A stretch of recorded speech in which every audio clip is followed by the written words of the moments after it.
Hello. I can't think of a way to really start this video, so let's just start with this. Nostalgia is a powerful force. There are quite a few franchises that I hold very dear to my heart, regardless of quality. I just have a lot of memories attached to certain video games or TV shows, and in spite of their flaws, I love them dearly. One of those things is, of course, Club Penguin. It was a game I played obsessively as a kid. I watched hundreds of YouTube videos, walkthroughs, speculation videos. I made friends that I lost contact with because the game died. Even after all these years, I still have a huge attachment to Club Penguin. That's also why I bought a lot of merchandise from the franchise. Unfortunately, most of it has either been lost or placed into storage. I did hold on to one thing though, this game, Club Penguin Herbert's Revenge. I bought and made a video about Club Penguin Elite Penguin Force a while back. It was a Nintendo DS game that came out back in 2008. I enjoyed it well enough. It isn't anything special today, and I wouldn't seriously recommend it, but it's harmless. Since I covered EPF, I figured it would only be fair for me to check out its sequel, the game that I actually had while growing up. Herbert's Revenge was released in 2010. It's another point-and-click puzzle game, reminiscent of the Club Penguin secret missions. I don't actually have many memories attached to this game. In fact, I can only remember playing it once and then never again. So, not a great sign, but hey, I'm willing to give it another chance. I mean, I held on to it for this long. Surely there's a good reason for that, right? Let's find out. This is Club Penguin Herbert's Revenge. Herbert's Revenge starts with a menu very reminiscent of the first game. We even have D-Gamer returning. I still don't know what this is. I could just look it up, but that would require effort on my end, so instead I'm just gonna ignore it and continue with the main game. Before we can begin, we have to pick out a color and name. I could just use my name, Ivan, but here's the thing. I'm a secret agent. I gotta be sneaky and go with a secret alias. Boom, there we go. Navi, or Novi, doesn't matter, no one will ever figure it out. We are then taken to this screen with 4 options available. There's missions, the main game, and mini-games, which you play in the missions anyway. There's also a multiplayer option, but good luck finding anyone to play with you today. The last option is account. I don't believe I mentioned this in the first video, but with these games, you could connect them to your Club Penguin account and send coins over. Back in the day, you could even unlock the EPF room, and that was always really cool. Let's try it out and see what happens. I don't think it's gonna work, guys. Okay, enough playing around. It's time to select the mission mode and begin our what the hell is this? So, Herbert's Revenge takes a different approach to missions compared to Elite Penguin Force. In the first game, you would be thrown into the world. You had to talk to penguins to begin missions, but you could also just explore the island at your own pace. You could even find side missions. They had no bearing on the plot, but you could earn items and they were a nice distraction from the main game. I think this approach was perfectly fine. So what does Herbert's Revenge do? They streamlined it so that you just select the missions you want to play. Sounds fine, right? No, not really. These 10 missions here, they are all the mission mode has to offer. No extra side missions, no exploration, nothing. Plus, there are only 10 missions. I didn't find the Elite Penguin Force missions remarkable, but at least they gave you 13 missions. But, alright, you know what they say, quality over quantity. Maybe these are just really elaborate and well crafted. There's only one way to make sure. Let's start mission 1, the Elite Penguin Force. I probably should have stated this at the beginning, but Herbert's Revenge takes place after the destruction of the Penguin Secret Agency, the PSA. It was this whole event where the headquarters and the sports shop were destroyed by popcorn. I assure you, it makes sense in context. The sports shop was replaced by a really empty and boring phone facility, and the PSA was pretty much replaced by the Elite Penguin Force. Speaking of which, that's where we are now. We have a few returning faces here, Dot, Jetpack Guy, and Useless. A few moments later, the director appears. They say that we are here to participate in a test, one that will determine who will be the team leader. You have some dialogue options here. They don't affect the story at all, but you can get some extra context and story, in case you pick this game up and have no idea what's going on. Who the hell is Herbert? Our first test is the Elite Puffle Challenge. This serves as the tutorial for using the Elite Puffles. You choose a Puffle, scream into the microphone, and solve puzzles using their unique abilities. Next challenge, cross the river. Jetpack Guy flies over it because he has a bloody jetpack. Okay, that's just straight up cheating. I grab a jackhammer, an anchor, and some rope from the box. Use the jackhammer in this area and it will take you to our first minigame, also called jackhammer. There are only 4 minigames here compared to the first game's 6, but despite that, I'm actually going to compliment the minigames. EPF liked to recreate games found in the original Club Penguin, and you controlled all of them with just the stylus. The minigames here usually make use of the face buttons, but more interestingly, they are all unique games. The games in EPF felt more high score centric, but in this, most of the games have a clear end goal, and the objective is reaching a destination. It feels more like levels in an actual video game. Whether or not you prefer the games in Elite Penguin Force or Herbert's Revenge will come down to personal preference, and personally, I prefer this approach. To be fair, the Herbert's Revenge games do have less replayability, but I'm gonna be honest, I am never going to play these again, so I really don't think it matters. Let's talk about the first game here. Jackhammer has you digging through dirt blocks and these purple crystal things. Reaching the goal is usually easy, but that's because the main challenge is trying to collect every coin in the stage. Some of the later levels can be pretty devious too, though they shouldn't take more than a few attempts to complete. After that, we have our third challenge, climb up this cliff. Jetpack Guy flies up because he has a bloody jetpack. I gotta be honest, I think Jetpack Guy should be nerfed.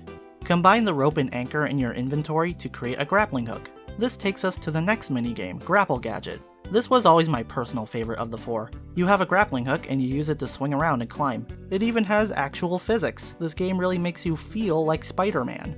Next up, we have to get out of this room using what we have. Rookie gives me a stick and Dot gives me a belt. Jetpack Guy gives me his jetpack, which now just makes him Guy. Wait, is Jetpack Guy's legal name? I used the items to bend the bars. We can now proceed to the final challenge. We need to stack the penguins in a particular order to reach the other side. Pretty straightforward, in my opinion. The test is now over, and because I'm the main character, I am chosen as the team leader. Cool. Overall, this was a decent mission. It's a good introduction that serves to teach the player all the core mechanics of the game. Next up, we have Mission 2, Secret of the Fur. Wait a minute. We start back at the EPF headquarters, and the director gives us access to the spy gadget. Unlike the first game, here you have every upgrade available from the start. Or so you would think. This is where Gary comes in. Because we need to pad the game out, Gary is having us use this virtual reality machine to view Herbert's past exploits. What this really means is that we are being forced to replay PSA missions. This is the reason I only played this game once. The next couple of missions are nothing but recreations of missions from the original Club Penguin. That is incredibly lame. Imagine you just bought this game. You're excited to play it and see what it entails, only to reach this part and realize you're going to be playing through stuff you've more than likely already experienced. That would be disappointing. Now, some of you may be arguing that they aren't just one-to-one exact copies, and okay, sure. In each mission, you have a bonus objective to look out for snake tokens. They're usually really easy to find. I only missed like one in my playthrough. What do? I'll explain later. Herbert's Revenge also has the elite Puffles, meaning that some puzzle solutions have been changed around. What Puffles you have access to varies on the mission. Lastly, some parts of the game have been replaced with minigames, and they usually also replace an existing puzzle. So yeah, they did go out of their way to change things up. Does that make these revisits worth it? No. The additions and changes are appreciated, but that doesn't change the fact that these missions are nearly identical to their originals. As I said, if you are a Club Penguin fan back in the day, this would be kind of a ripoff. I mean, I guess now they do have retroactive value since the original Club Penguin, doesn't exist anymore. This is technically the only way you can play these missions nowadays. But even considering that, there are still plenty of fan servers out there that you can play right now. So, no, actually, I still think this is lame. But as much as I hate it, I can understand why they did this. The first game's story was self-contained. It featured villains that were created for the game, and you can just jump in and play the game without any trouble. Herbert's Revenge is not that.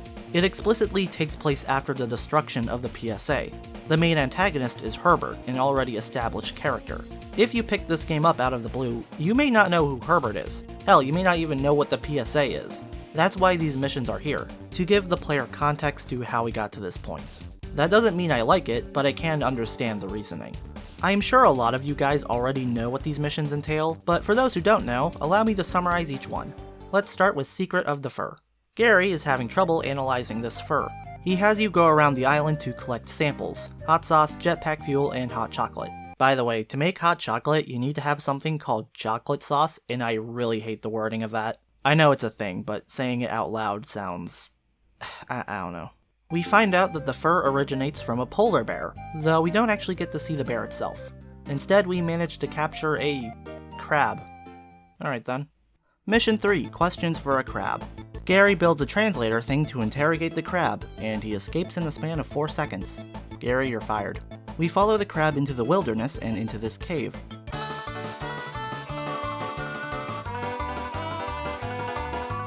I should probably mention that the crab's name is Klutzy. I completely forgot to mention this in the script originally. You also recruit a black Puffle while in the forest. With the help of the Puffle, we make our way inside of the cave. Suddenly, we are trapped. This is where we officially meet Herbert. Herbert came to Club Penguin on an iceberg from the North Pole. I'm not even gonna pretend I understand how. The only reason he left the North Pole was because it was too cold, so naturally when he ended up here, he was pissed. While he's explaining this to me with a flip chart, there's a dialogue option where you ask how he managed to tip the iceberg he was on. I see what you did there, developers. His plan is to cut down the ski lodge for firewood. Why the ski lodge specifically? Because Herbert's an asshole. He leaves us in the cave, but through the power of friendship, we break out. You can find Herbert at the ice rink. How he didn't see us when we walked out here, I have no clue. We managed to foil Herbert's plans, although he manages to escape with a spy gadget. Mission 4, Mysterious Tremors. In this mission, Club Penguin is experiencing an unusual amount of earthquakes. Gary wants us to investigate the source of these tremors. Surprise, it's Herbert. He bought a drill off Amazon and he's digging tunnels below the island. He has a map to navigate the caverns, but Klutzy cuts it in half and the pieces fly away. You now need to find the 2 pieces of the map. This shouldn't take too long. The first part of the map is in the town center and wait. Something seems off. Honestly, this mission is just weird in general. You have to grab this hat from the Gadget Room at some point, which apparently looks suitable for flying. No, it doesn't. I also asked the chef here for an extremely specific pizza, and he pulls it up immediately. Like, did you make this? I get the 2 pieces, and I can now navigate through the caves. This takes us to the 3rd minigame, Amazing Maze. This is a top-down styled game where you have to navigate through these mazes. Okay, this one's kinda lame. There's just not much to it. You sometimes have to switch between Puffles to navigate, but beyond that, it's kinda boring. At the end of the path, I find the entrance to the gift shop. I messed up this puzzle and I had to look up the solution. This game meant for children actually stumped me, but I can't believe it. I did find something kind of interesting because of this. While checking a walkthrough, I learned that you can actually solve this puzzle in 2 different ways. Well, look at that, actual replayability. Still wasn't worth playing through it though. I fix the gift shop and I find Herbert attempting to steal the boiler, I think? Doesn't matter because he smacks it and it almost blows up. We fix it using the power of stylus minigames. Mission 5, Spy and Seek. Gary wants us to set up some tracking devices to find Herbert's location. Unfortunately, after the last mission, the PSA's budget has been cut in half. Gary couldn't even provide me a kite and instead I had to make it myself. Credit where it's due, this mission is a bit more open than the others. To place the tracking devices, you need to find resources scattered throughout the island. You actually have to explore the place, and you can pretty much do whatever you want in whatever order. It doesn't matter, it all leads to the same result. I place a device on the ski hill, the mine shack, and the iceberg. Whoa, is that parallax scrolling? Man, Herbert's Revenge is really pushing the DS to its limits here. We find Herbert's location. He set up camp to an area just beyond the ice pond. We place a camera to spy on him, and yeah, he definitely seems up to something. Mission 6, Waddle Squad. It's time to apprehend Herbert. The PSA has laid a golden Puffle trap at the nightclub. The only problem is that no one's ready. We have to check up on Rookie and Jetpack Guy, as well as make sure the trap, works. After that, Herbert appears to take the statue. We activate the trap and...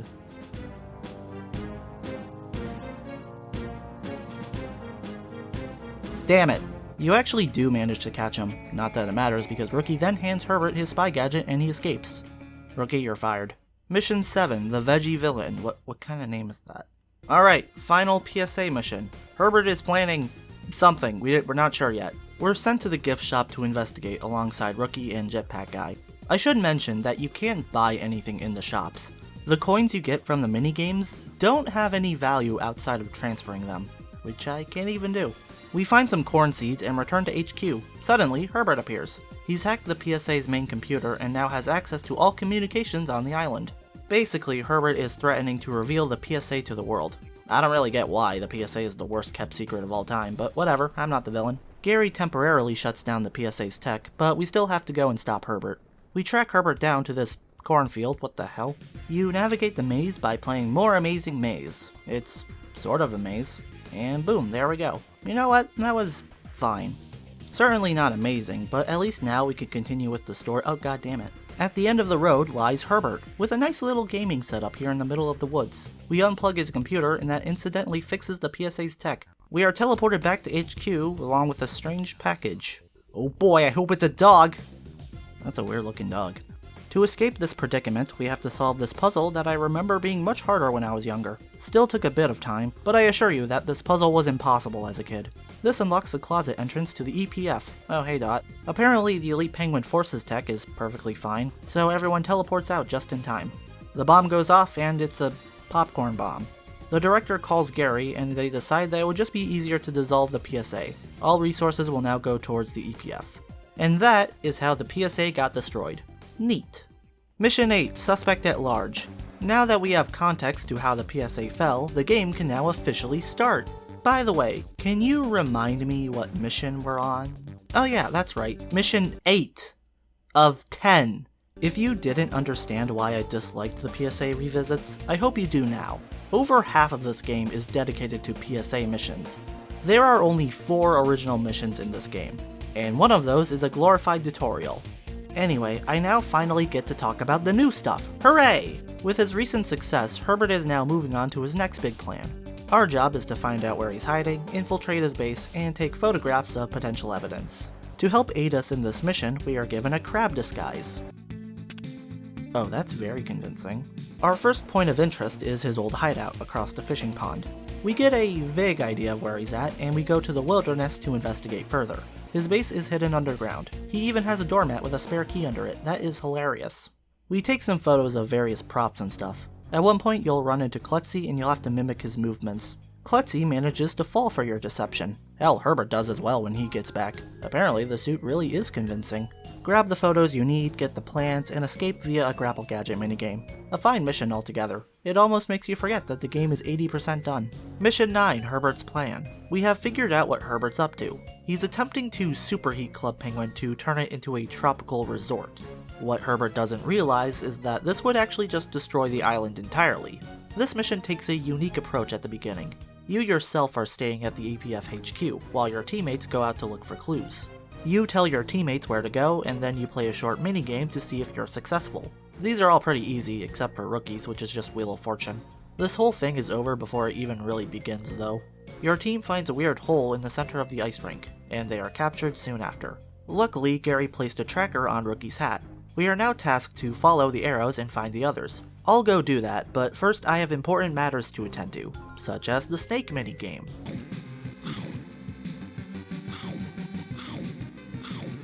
Yeah, this is your reward. Find all the snake tokens in the missions, and you unlock a snake game to play at any time. Thanks, Gary. Moving on, we follow Herbert's balloon to this giant mountain. I've noticed that this game really loves Grapple Gadget. This part of the game is pretty cool. To reach the other 3 penguins, you have to play a minigame first. For Rookie, you go through Grapple Gadget. For Jetpack Guy, Jackhammer, and for Dot, Amazing Maze. Save your team members, rescue the elite Puffles, and go and confront Herbert. He's created a giant magnifying glass to superheat the island. His plan is already in motion, so, shit. You have to grab these ice cubes and then reflect the light off of them back to the magnifying glass. And there we go, Herbert's plan has been foiled. Good work, team. I suggest we go grab some lunch. How about shawarma? I think that sounds... Mission 10, the ultimate mission. The magnifying glass created a hole through the island. Club Penguin is now sinking. Alright team, don't worry, I have a plan. Step 1, panic. There's a few things you need to do in this mission. 1, check in with Herbert, 2, stop the island from tipping any further, and 3, stop the geyser. Regarding the island tipping, check in with Dot at the plaza. You need to redistribute penguins to different areas to balance out the island. You next need to find objects that float, like balloons and such. These can be found around the island. Hey, look at that, another mission that requires exploration.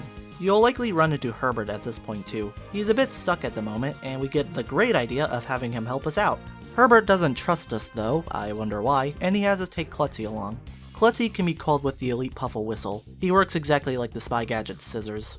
Once you find the necessary floating objects, meet up with Gary at the iceberg. We are now taken to the 4th and final minigame, Aqua Rescue. This is the only minigame that is more high score centric. It feels like something you'd find in the first game. I like this one. You only play this game once in the missions, and I think it stands out more because of that. With all of that done, the island is looking in much better shape, but we still have the geyser to deal with. The solution is to literally shove a bunch of crap in there and plug it. Miraculously, this kinda works. Herbert brings in a statue as the finishing touch. I tried freezing it in place, and... I don't know, I think the game glitched here for a second. It took me back to this cutscene. I tried again and it worked this time, so whatever. We freeze the statue in place and that seems to solve the problem. Club Penguin has been saved. Herbert flies off into parts unknown, there's a water party, and just like that, the game ends. So, yeah, that's about it. Like I said, no extra missions beyond this. There are 3 bonus challenges for each minigame if you're interested, but there's not much else to this game. I guess that means it's time for my final thoughts, and you can probably guess what I have to say. I'll admit, there are parts of this game I like. There are even aspects that I think outdo the first game. But as a whole, I just believe Herbert's Revenge is a massive downgrade from Elite Penguin Force. The first game offers so much more in terms of optional content. Even disregarding that fact, the main story for EPF is longer and completely original.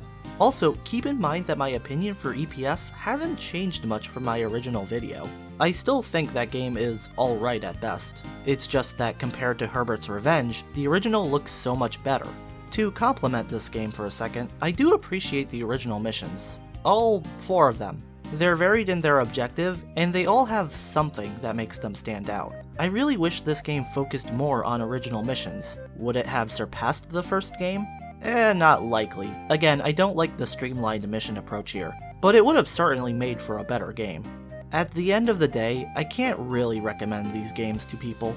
If you don't care about Club Penguin, then these are just subpar DS games. They mean a lot to someone like me, but their actual value is questionable at best. And I think that was all I wanted to say. So there we have it, the Club Penguin DS duology. The only other Club Penguin game to my knowledge is Club Penguin Game Day. It's a Wii party game though, so I'm definitely not covering that one anytime soon. I'm not sure what I'm gonna do, actually. Based on the poll I did a while back, it seems that a lot of you still have some interest in Hollow Knight content, so I suppose I should oblige. Maybe I should make a video about Silksong. Yeah, I think that could be interesting because, well, I'm gonna be honest, I don't think it exists.